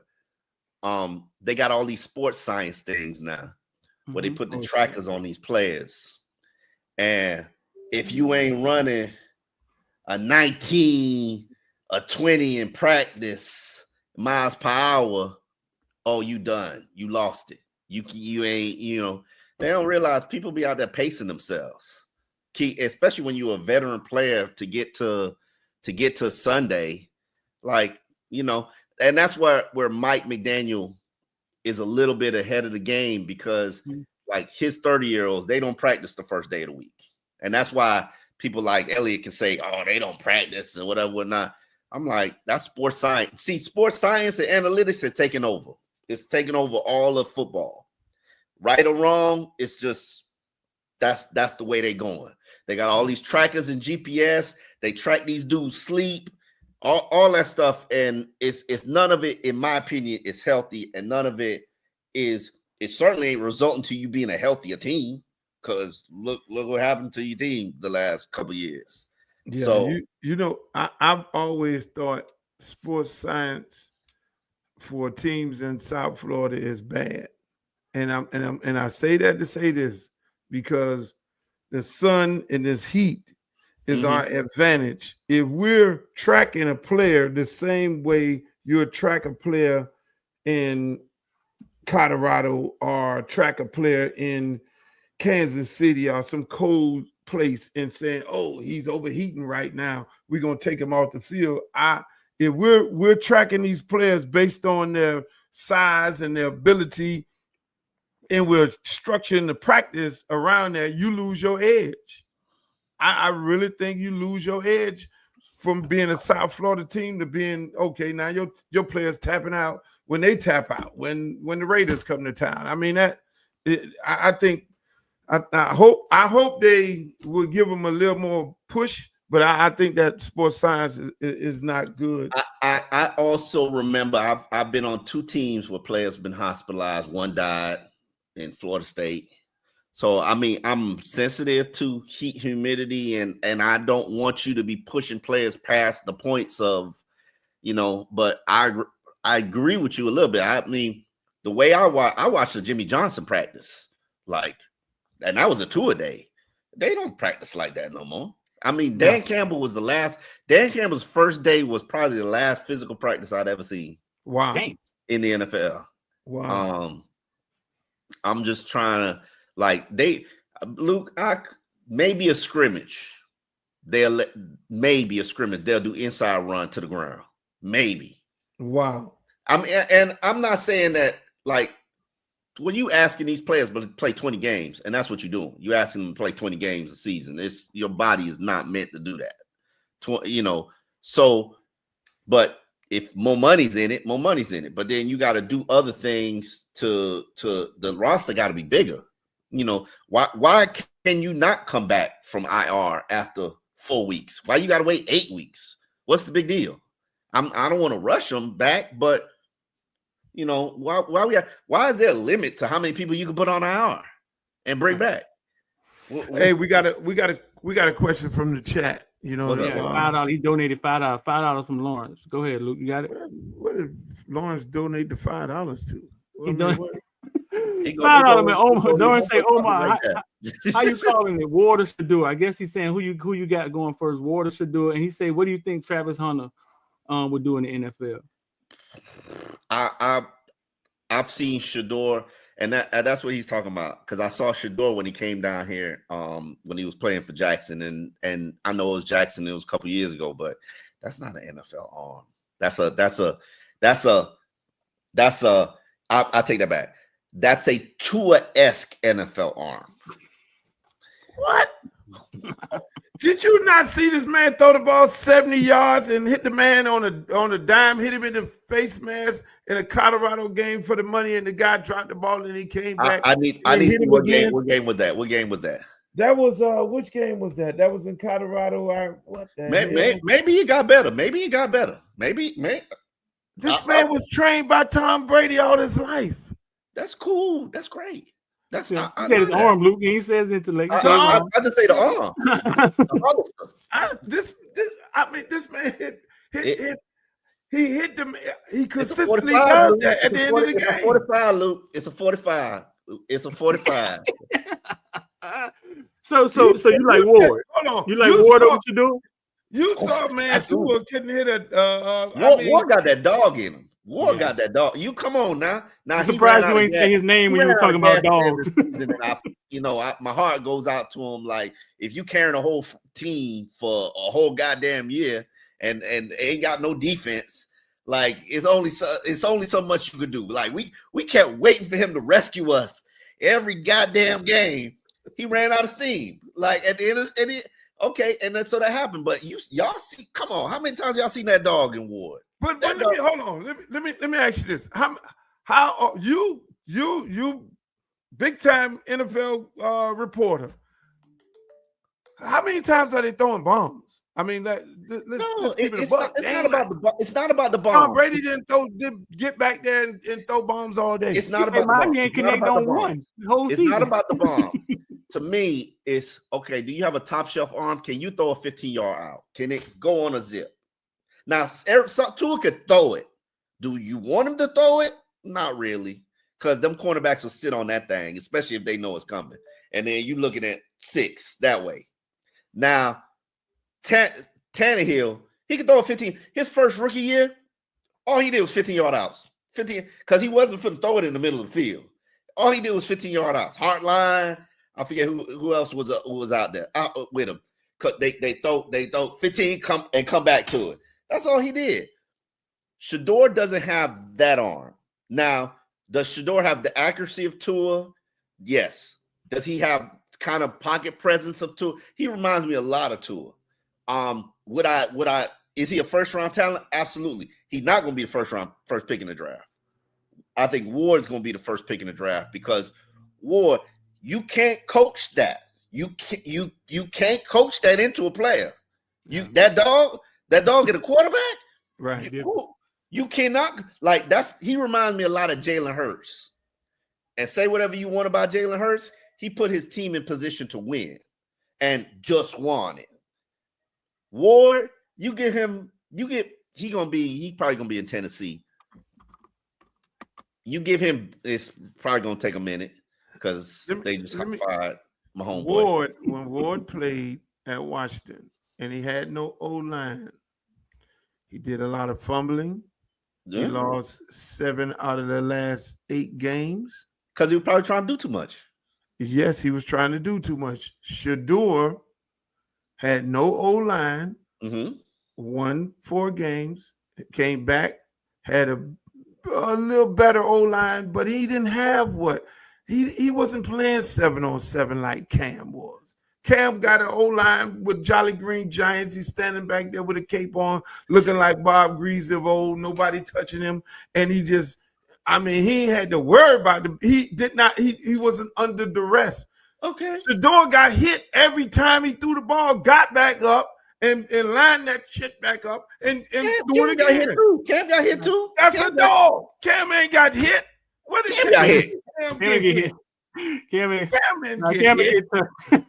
Cam got hit one time, man. It was his fault. So now when you get in this league and them motherfuckers is running and they coming, now we're gonna find out who is really who. Shador has more dog in him than Cam. I'm gonna say that right here. You picking Shador over Cam? I know I'm saying Shador has more dog in him than Cam. No, I'm gonna say that. I can't agree with you on that one, Luke. Just because you can take an ass whipping, I love that they training together. I love that they video the training. That shit talking they do. Ooh, that to each other. I love it. I don't know what they're gonna do with that footage and what they're gonna do with that documentary, but I'm all about it. And the fact, ain't no back down with either of them, and I respect that. And they've been doing that since last year when Shador came down here and trained. And they pushed each other. They literally was pushing each other throughout the year, going back, looking at who got the most yards, who got the most wins, and all that. It didn't stop there, and I think they're gonna do the same thing in the league. But you're right when it comes to knowing dogs. I was just thinking when y'all were talking about that, and I was on this great dynasty team that created the dynasty of Miami Central. You had CJ, you had John Miller. You had Devontae Freeman. You had Dalvin Cook in the building. He had to go back and play Pop Warner another year. You had Tommy Schuler. You had Raheem Cato. I mean, all dogs. Yep. Straight dog. If you haven't, and I'm Streter, I'm still looking for that in my locker room. I'm still looking for that. And they sent Cook back to Scott Park. Damn. Cook was on ready yet. Cook was on the scout team. That's how good that. I saw Kid. Cook had to go back to Scott Park. Listen, I saw a kid at Bomarito. He ran a ridiculous 40 time, and then I learned he was a running back that played at Toledo. I can't remember his name now. But he played at Northwestern. He was like, I had to share the backfield with about 3 guys. And that's how I ended up at Toledo. I'm like, bro, you way too fast to be out here sharing the backfield. But then I realized Northwestern, they got it like that. Back in the day, we used to have it like that at Carroll City before people could go wherever they want and nobody go to Carroll City no more. You're right. Omar, you're talking about Jacquez Stewart, man. Hold up, Luke. What about Jacquez Stewart? Yeah, I ain't talking about Jacquez Stewart. No, hold on. They're talking about Jacquez Stewart from Northwestern at Toledo, fast ass Jacquez. Yeah, I'm gonna tell you his name now. Give me a second. Let me find it. Yep, Jacquez Stewart. Mm-hmm. Yeah, I'm almost sure that's what you're talking about. Daddy was a police at North Miami Police Department because I covered him. Man. I wasn't gonna let you ease over that. We played for Liberty City, Luke. Listen, all the dogs. He fast as hell. I don't know if he's a good football player because I haven't watched his film, and he a little tiny for me. He's not my personal taste, but he fast as hell. Listen, all the great ones play for Liberty City. Tutu Atwell. You see my boy over there, first pick for number 1 draft pick for Tampa Bay Buccaneers. Kalijah Cansey getting off. All them Liberty City guys. Omar. All them Liberty City guys. Omar. That hunger. They gotta have that hunger. It's that hunger. You probably the only person that I know that's been critical of Jimmy Johnson. You come on, Lou, about Jimmy Johnson not drafting Randy Moss. I mean, are you gonna let it go? I'm never gonna let it go. Name me Jimmy's best offensive draft pick. I can do this right now. Listen, I don't like to talk about Jimmy Johnson, and I apologize to him. And he has called me out on a number of occasions, and I ain't trying to get called out by Jimmy Johnson. Jimmy Johnson drafted legendary defensive players and had a phenomenal defense. Name me his best offensive draft pick. Luke, I can tell it to you right now. It's Rob Conrad, a fullback. What? This man dragged Jimmy Johnson because he did not draft Randy Moss. I should drag everybody because they did. How could you stare at Randy Moss and stand there at you? I cover Randy Moss his freshman year at Florida State when they did not allow. I wasn't covering the team, but I had friends that were on the team. That dude scored a touchdown every time he touched the ball. He was the number one player on that team.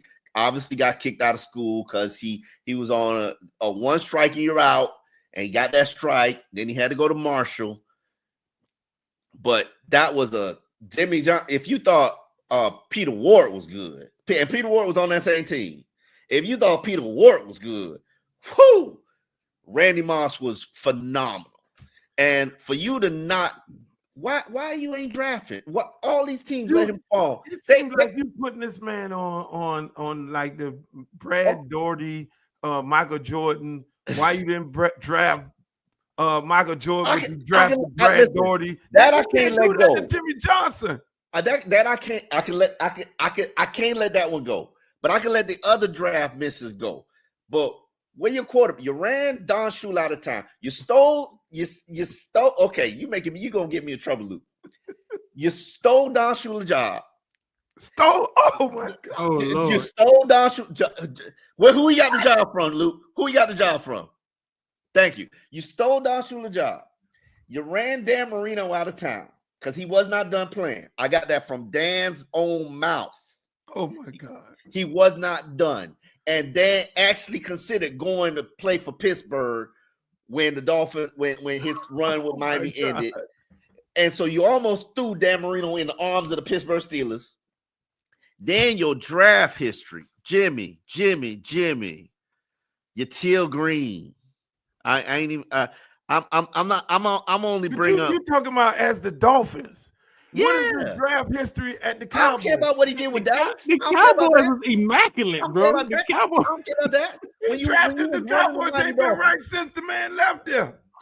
When you right? No, Dave Wanstead had better success. Had like the last time they had Dolphins had success was Dave Wanstead. But come on. Let's be honest. Your Teal Green. I understand that was an injury. Brian Manning, Ed Perry, who was a better barber than he was a football player. Sorry, Ed. Oh God. Sorry, Ed. All right, let's be real. Long slapper. John Avery. This is the bum you traded the draft pick that would have drafted Randy Moss for. Randy Moss, yeah. I'm sorry. I don't care if we agreed to the trade the day before. Randy Moss sitting there. I ain't trading nothing to you. I don't got to trade until I'm on the clock. Randy Moss sitting there. You should have took Randy Moss. Then you draft John Avery. Okay. Lorenzo Broman. No, I'm sorry. Larry Shannon, who you came out and told the people that he was going to be better than Randy Moss. Nobody even know who Larry Shannon is. John Dutton at quarterback. Guard, Scott Shaw, Jim Burden. Like, come on, man. J.J. Johnson. Come on. Greg Rugamer at center. Cecil Collins. Cecil Collins was a good draft pick. He just went to prison. Yeah, okay. Remember when he had Lawrence Phillips too? I respect the effort on Lawrence Phillips. You ain't have one good offensive draft pick. Not one. Now you see what Omar just did. I see Omar what he did. Threw the bad draft picks on Jimmy. But when it comes to Mike McDaniels, he throws the bad draft picks on Greer. Hold on. Who was the GM when Jimmy Johnson was? You gonna put it on Spielman? No, Spielman was the GM when Wanstead was there. Wait a minute. He was he made the groceries and he cooked the dinners. How else I'm gonna put it on? Who you want? I'll give you. Now you done made me mad, Luke. I give you. Mike McDaniel is responsible for some draft. Like I know when a coach like strong arms a draft pick, okay, and that's my problem with Greer. He don't have the conviction to tell him go sit down. This is my job. Go sit down somewhere. This is my job, and that's what he need to do. If you're actually good at drafting and doing your job, you tell the head coach go sit your behind down. This is my job right here. Like, I don't tell you how to coach. I don't come down there in the booth and come to the booth and be like, yo, you need to be throwing the ball more. But every coach, he let every coach come up in the situation from Brian Flores to what's his name? Damn, what the hell? Who came before Brian Flores? He let every coach come here and pick their groceries. Okay, and then when I want you fired, and you say, well, that was his guy. No, bro, these your picks. These your picks. These your free agents. I'm not gonna let you off the hook for nothing. Not a single thing. Because when it comes down to it, who is accountable for how they spend the money, the players that they acquire, and what those players become? That's you, Chris Greer. Like, so you do give Jimmy credit for Zach Thomas and Jimmy killed it on defense. He could identify a defensive player and develop them, no problem. Name me the offensive player he drafted. He developed and drafted. Like, okay, Oronde Gaston. That wasn't even a draft pick. This man. Oh, and I love Jimmy Johnson. Like, listen, he's a legend. But like, let's take some accountability for the fact that you failed to build an offensive team. Did you or did you not? Omar, they finna tear your ass up on Twitter, boy. Listen, start a riot, Luke. You better start a riot. Name me the best offensive player that Jimmy Johnson drafted. Kareem Abdul-Jabbar? Bro, that list is horrible. How could it be so bad, though? How could he be so good at finding talent in Miami?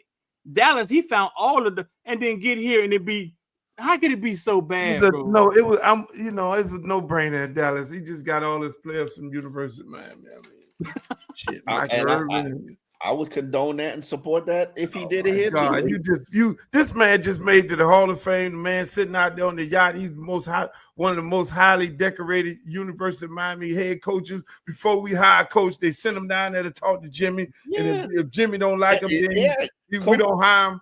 I mean, really? That's how it worked? Of course. So he had a whole lot of bus. He had a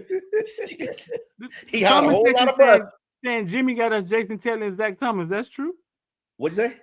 The comment section saying Jimmy got us Jason Taylor and Zach Thomas. Yeah. Jason Taylor, Zach Thomas, Sam Madison, Derek Rogers. He killed the defense. Pat Surtain, he killed it defensively. I didn't say that. He said offensively. So Jimmy only got one. He only got one.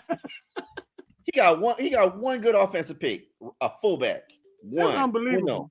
Uno. This man here, boy. This Uno. And I ain't even let Wastad off the hook because he could have drafted Anquan Bolden. He took what that boy name? Jamal Fletcher. The man. And we had cornerbacks at that time.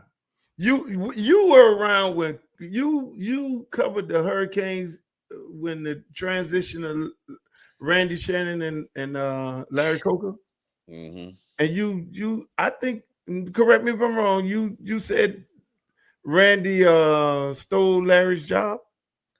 Mm-hmm. You got to elaborate on that. I heard you say that one time. Listen. You said Randy Shannon stole Coker's job, he railroaded him, he tricked him, and he got his job. Something like that. Okay, I gotta hear this story. No, listen.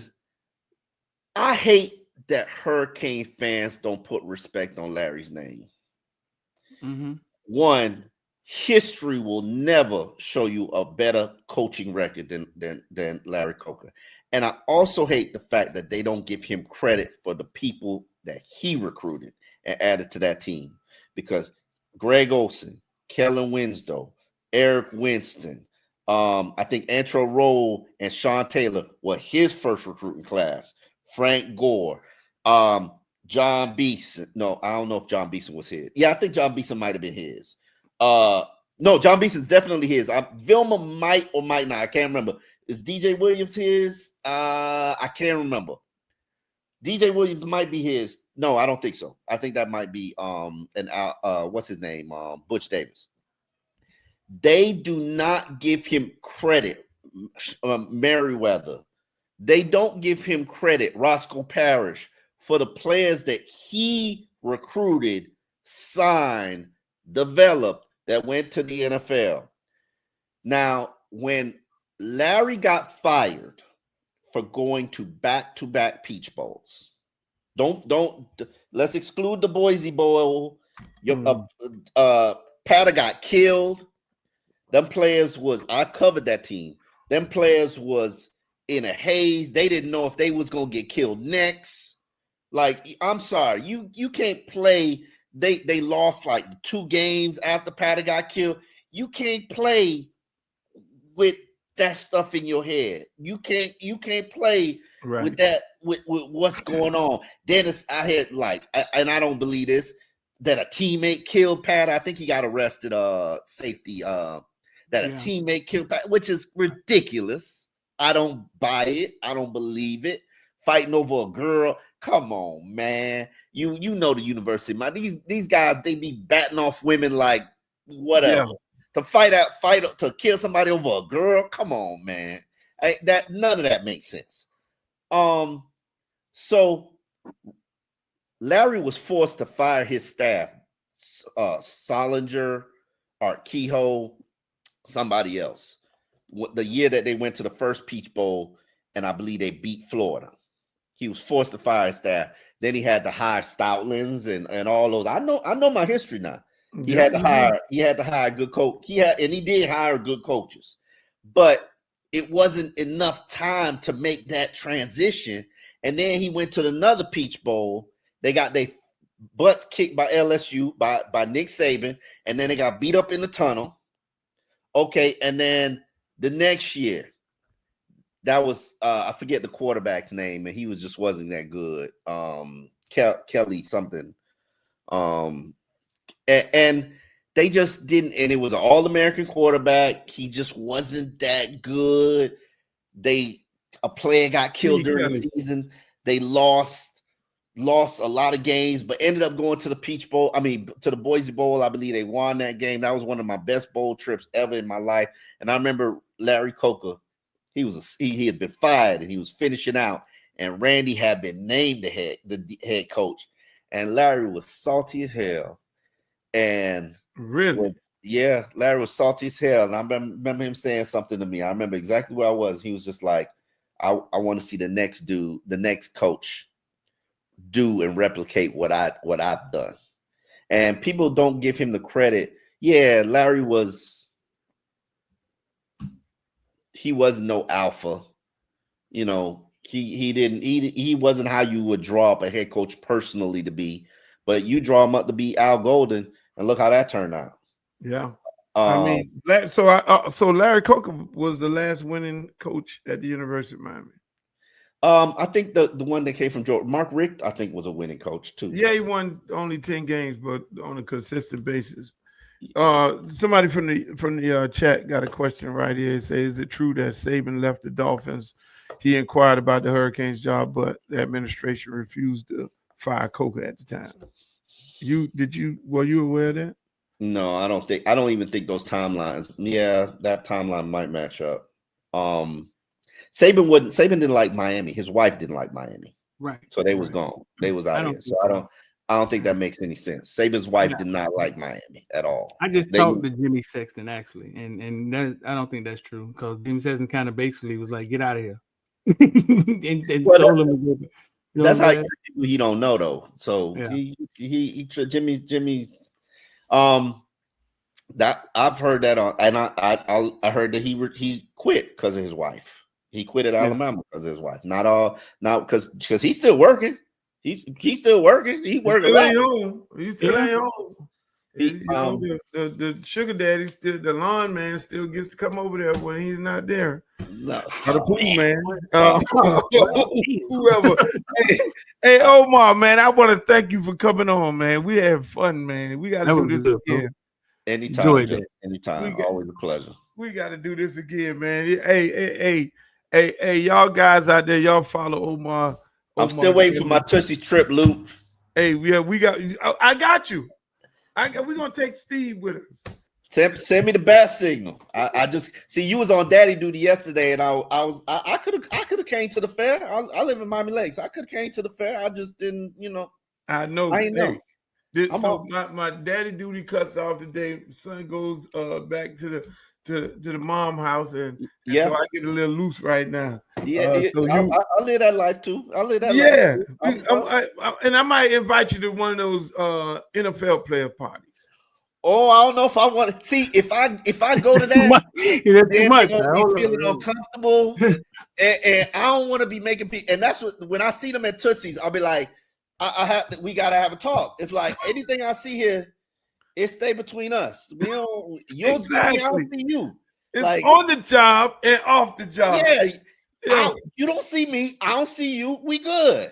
Like, Simple as that. Simple as that. Hey man, we want to appreciate you for coming on, man. Miami Herald sports reporter, beat writer Omar Kelly. Make sure y'all follow him on Twitter. Is there any other new podcasts? Is there anything you want to? No, I do Dolphins in Depth, which is the Miami Herald podcast. Eventually, I'm gonna start a life podcast, Luke. So talk about divorce and all that good stuff, and raising your child. You got a boy, I got a girl, so it's I'm do a dad podcast. We can do a dad podcast. Yeah, please bring me on for that. I can enlighten some people on how the best way to do that. Yeah, divorce is tough for most people, but I think mine was a little smooth. Really? Okay. Yeah, mine was smooth. My divorce was smooth.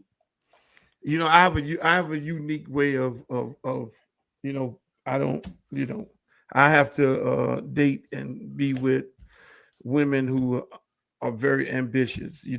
Miami is a lot of beautiful things walk around. Beautiful things walk around with no education, no will to do shit. There's a lot of that. I still like my bartenders a little bit, and I can't do bottle girls no more. I can't. Hey man, hey, thanks, Omar Kelly, ladies and gentlemen. He gonna be in a lot of trouble. We don't want him in no more trouble. Peace. I know, right, man? Get the man out of here, man. All right, guys. Man here, the bottle girls. Hey, Streter, that boy. Man, you bring out the loose in everybody, man. Another epic interview, Streter. It was, bro. This shit is gonna be on fire. Nah, that was good. Omar was on 10 too. On 10, they finna get on his ass about old Jimmy Johnson. They on his ass right now. He finna go have to block some people. They finna get us bad about old Jimmy. 10 ain't the word, boy. Hey, we get into these interviews and we schedule them for like 30 minutes, and the damn interviews end up going like an hour and shit. I mean, is it that good? People in the chat, y'all, I see y'all involved. Y'all like it. Y'all loving it, but when you're having fun, time flies. Ain't that what they say?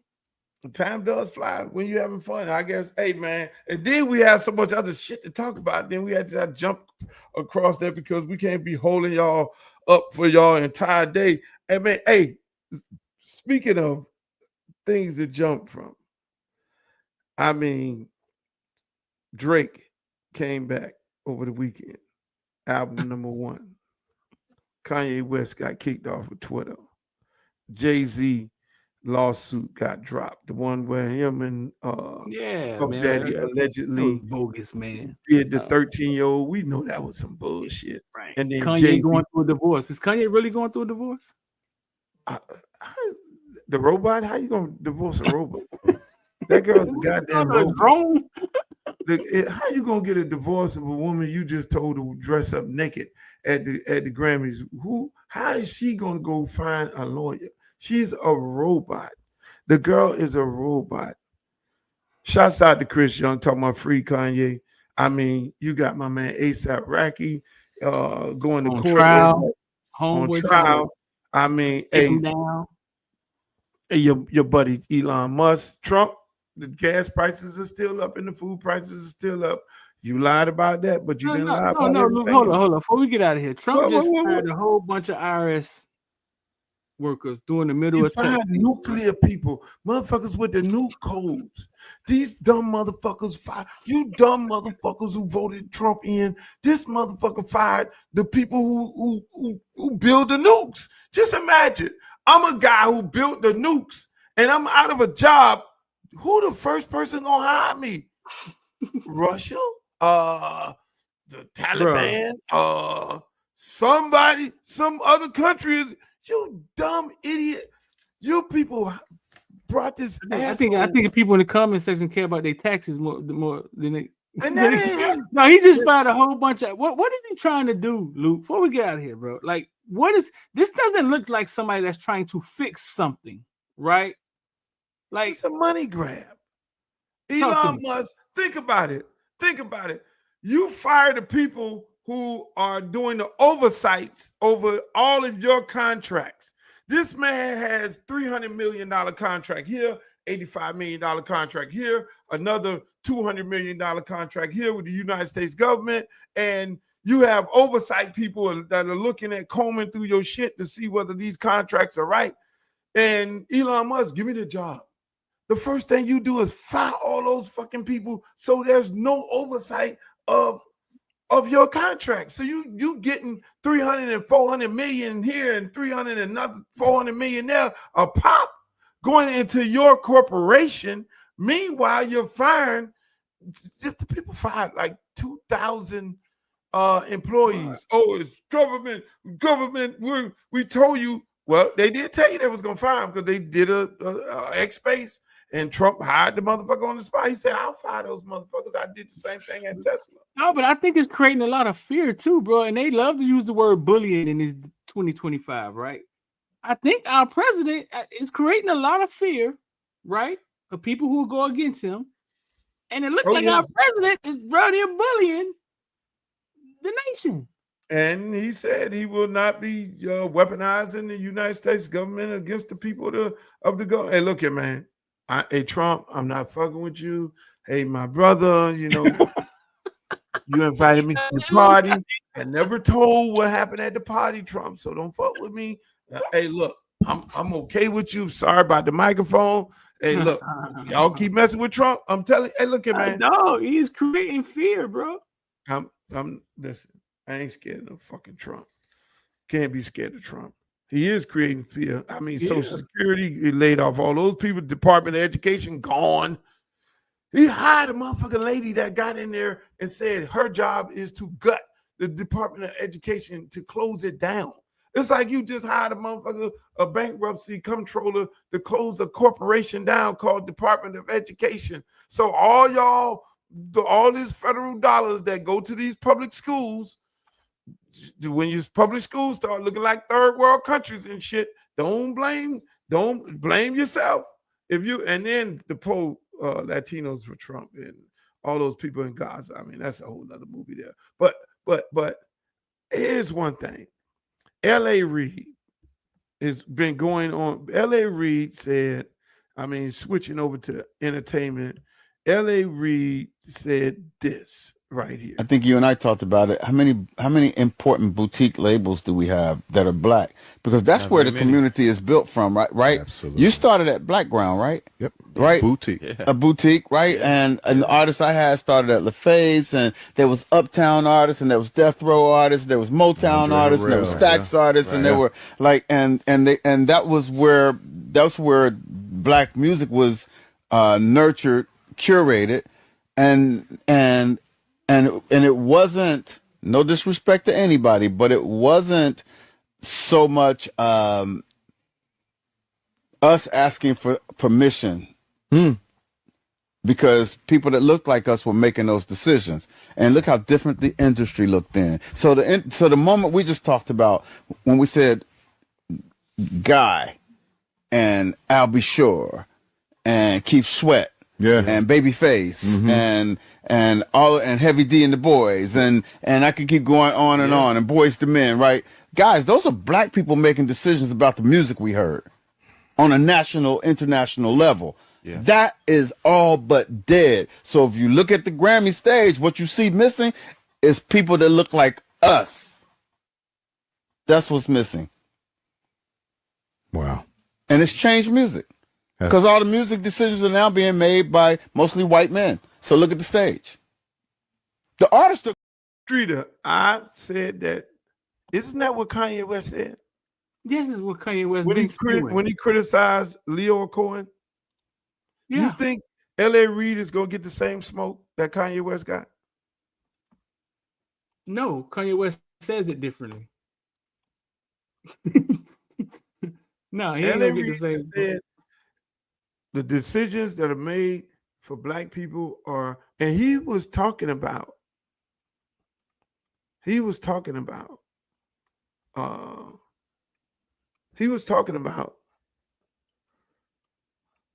Leo Cohen, because Leo Cohen controls YouTube. Yeah. I see you got some on the though. screen here. Yeah, no, we're gonna get into this next, but talk to us though. Yeah, I mean, no, you're right. He's not gonna get the same flack Kanye got, but they all saying the same thing. It's amazing. All right, you got something on the screen you want to talk about? Sports Illustrated just picked. That's what Sports Illustrated just picked up. Warren Sapp says Miami wanted 20 hours per day for some roles. Hey. We made Sports Illustrated just reported that Warren Sapp says Miami wanted 20 hours a day per day for the same role he has with Deion Sanders. This is where you think they got that from, Lou? So we made Sports Center. Yeah. Did they take the clip? I mean, goddamn. Did they take the clip from? Let's see. Did they use the clip? Let's see. Let's see if they use the clip. Let's see if they there it is. They got a pretty face right there. There it is. They got you. They got. Do they have your face on there, Streter? They got us. They got me and you. That's the YouTube clip. Oh shit. So we've been doing this shit for a short period of time, and now we've made Sports Center mainstream news. I mean, because bro, listen, man, we've been doing this for a long time. We know what we're doing. We know what we're doing. We had, like you said, we had connections. I mean, we got people we could touch, and we just getting started. Oh boy, some of the names that we are going to touch is out the water. And they could only imagine. Y'all can only wait. Hey, listen, this shit just get started. You're right. Because we have a long reach. Streter has a long reach. I have a long reach. And we're going to bring people on here like we had Omar Kelly here. That's going to keep it a buck. We ain't bringing no cookie cutter shit interviews on here. Right. That's not happening. But if you didn't hear the clip, ladies and gentlemen, here's a clip right here. Be choked and hide the Bible if God watching. Sometimes you gotta pop. Oh, no. We got flagged for that shit. But no, man. Hey, we can see we got flagged for that. That's but boy Coach Hayes in the thing. You got look at your picture on there. They got you looking good. Well, I look sexy, boy. Got the same. They got you. They got hey man, hey, they got the nasty work on there. I mean, we're doing big things, Streter. We're all over the place, man. Shouts out to the this just got started, bro. This just get started, man. I mean, we're gonna get stuff out of people. People probably ain't never seen Omar Kelly on 10 like that. No, and that's the beautiful thing about it. We got thousands of people looking. This is a holiday, President's Day, ladies and gentlemen. Hey man, we had fun. Make sure y'all check us out. We're here Monday, Wednesday, and Friday. We make the news. It's nasty work. Streter is work. He does the work, and I'm the nasty one. But obviously, all the guests that we brought on so far are the nasty. They bringing the fucking. They be ready to go. They know when you come on here, it's like, yo, I got to bring this smoke and mo. But that's what we are, ladies and gentlemen. We're going to give it to y'all blood raw every week. We're going to keep it a buck. We're going to bring in guests that's going to keep it a buck. You know, one thing about us, we relax people, and it ends up becoming a nice little beautiful conversation because Streter know what the fuck he's talking about. I know what I'm talking about.